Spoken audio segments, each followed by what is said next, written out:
This is Ryan Watches a Movie, where we get our friend Ryan to watch a movie and tell us what he thought. Going balls out in the lumberyard. Watching the Grunion Pro Magi.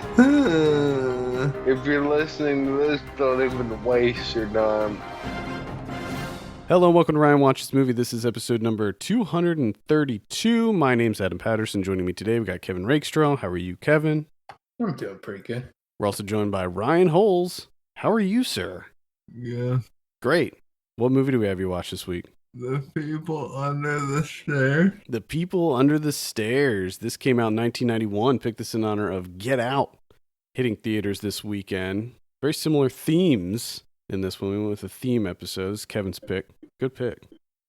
I'm just kind of guessing that they're connected. Yeah, neither of us have seen the film yet. We don't know. So, all right. This is written and directed by Wes Craven. I have a synopsis here. 2 adults and a juvenile burglar break into a house occupied by a brother and sister and their stolen children and become trapped. Ryan, tell us a little bit about The People Under the Stairs. Well, this kid, at the beginning of the movie, finds out this family's being evicted, and this mom is also dying of cancer. And he finds out that the people that own the apartment own several other buildings, and they're slowly trying to kick everyone out so they can rebuild everything. And apparently this family is the last family in this certain building. So this kid, I'm gonna call him Mighty Duck from now on, because that's how I remember him. Yeah, he was in The Mighty Ducks, definitely. And Big Rain and some other white dude, I'm not really sure who it is. They decided to go to his house and kind of break in and take money and also investigate. Well, long story short, the 2 adults get killed and the kid is left over in the house. And he eventually meets up with a girl who's also living in the house, who is the daughter. And she is not allowed to go outside at all. And her entire house is, I don't know, I wouldn't call it booby trapped, but it's wired to not let anyone out. And after he meets this girl, he finds out that the 2 adults in the house have been trying to find the perfect child, and they have taken several of them, along with several adults, and the adults are eventually killed either by these feral children or by the supposed mom and dad. And the kids obviously turn out not to be the perfect children. So they're kind of in this house and they're banished into the walls, like in between the walls in the house. And eventually the little boy escapes by himself, and he tells someone after he escapes that he's going back for this girl because he promised her that he wouldn't leave her behind. So he goes back, he calls the police, and they investigate and don't really find anything. And a little boy gets back in the house, finds a girl, and befriends all the other children, all the other feral children. And eventually they end up killing the mom and dad. And then you find out that it's not really a mom and dad, it's a brother and sister. And they're trying to make the perfect child, which obviously doesn't happen. and they escape. The cops come and put everyone under arrest, and little Mighty Ducks goes back to his dying mom after all the other people from different buildings confront the bad lady before she's arrested. And they'll live happily ever after. All right. What'd you think of this? It's pretty cool. It wasn't awful like Elvis or anything else. I'm a big fan of this movie. Now, Kevin, I think you saw this for the first time pretty recently, right? Didn't you see it? Oh, yeah.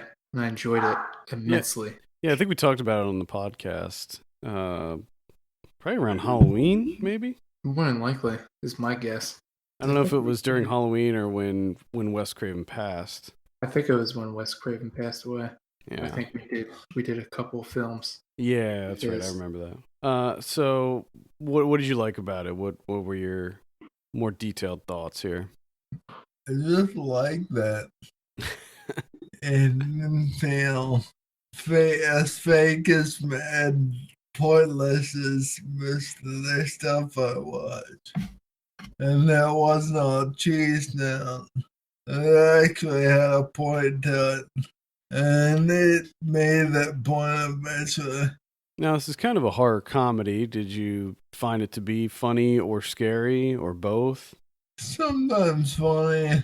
Not really scary, but I'm sure if I was younger, it would be scary. A lot younger. Well, it's interesting because this is one of these movies where you feel like you're scared at first because you think that there are people living in the walls and stuff and that they're the bad guys, but then you realize that it's the husband and wife or brother and sister that are the real terrifying individuals. And I love that they're played by Everett McGill and Wendy Robbie from Twin Peaks because they played some nutballs. I was playing them nutballs. I just looked this up on Letterboxd to see what I gave it, and apparently I gave it 2.5 stars. You didn't love it. You fucking hated it. No, I didn't.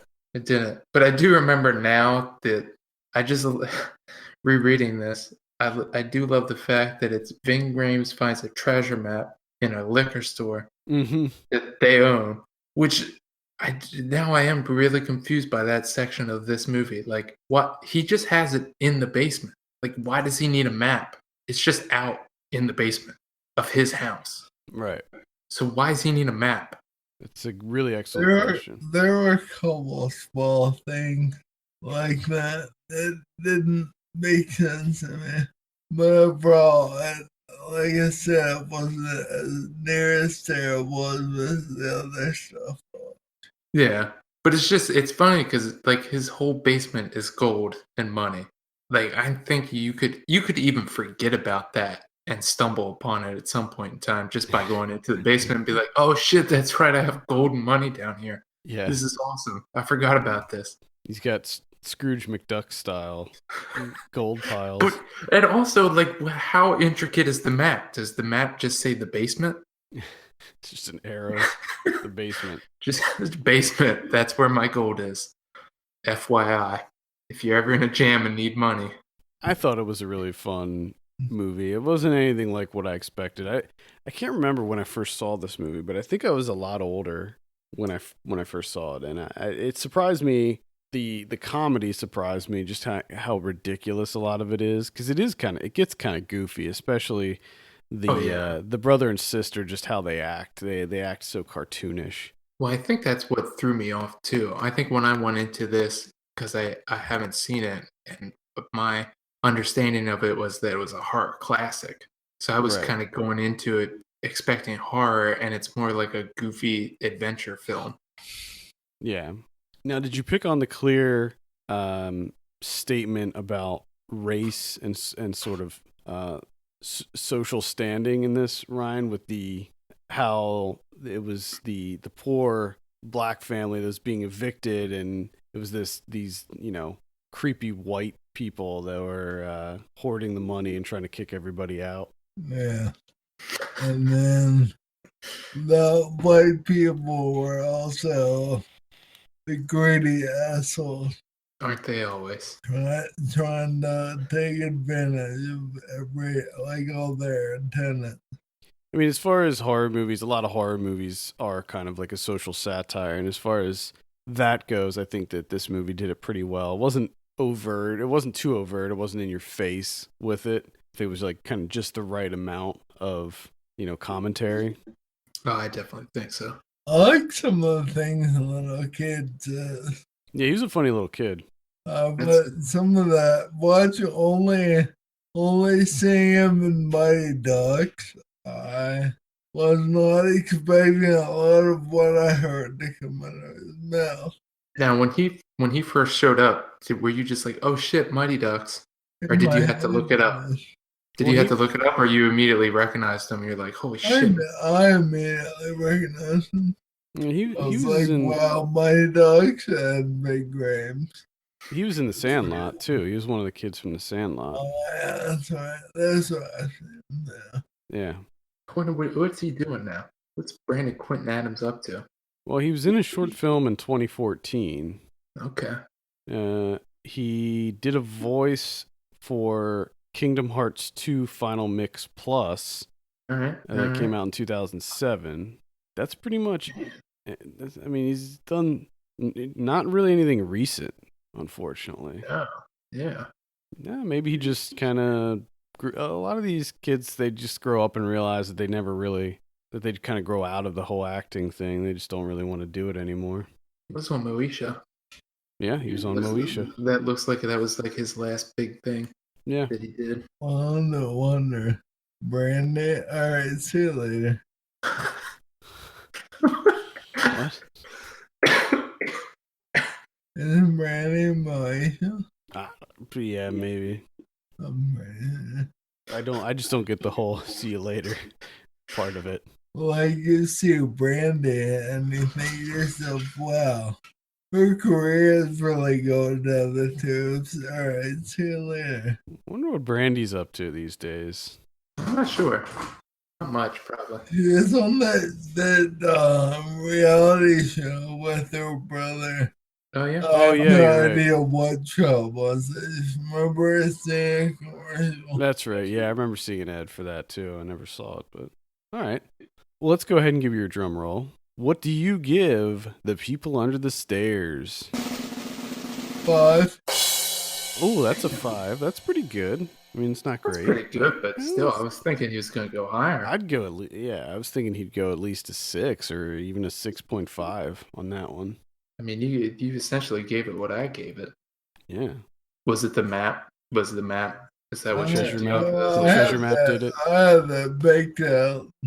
The 2 are baked out almost immediately after I watched it. You just locked in that 5 right off the bat. So it wasn't bad. You don't think it was bad. You just think it was kind of mediocre. It was just a mediocre. It was a vanilla folder. Yeah. Okay. Fair enough. So let's talk about. Well, we could talk about Wes Craven. We've talked about Wes Craven a ton, so we'll just talk about Get Out. Have you seen trailers? Do you know what this is all about?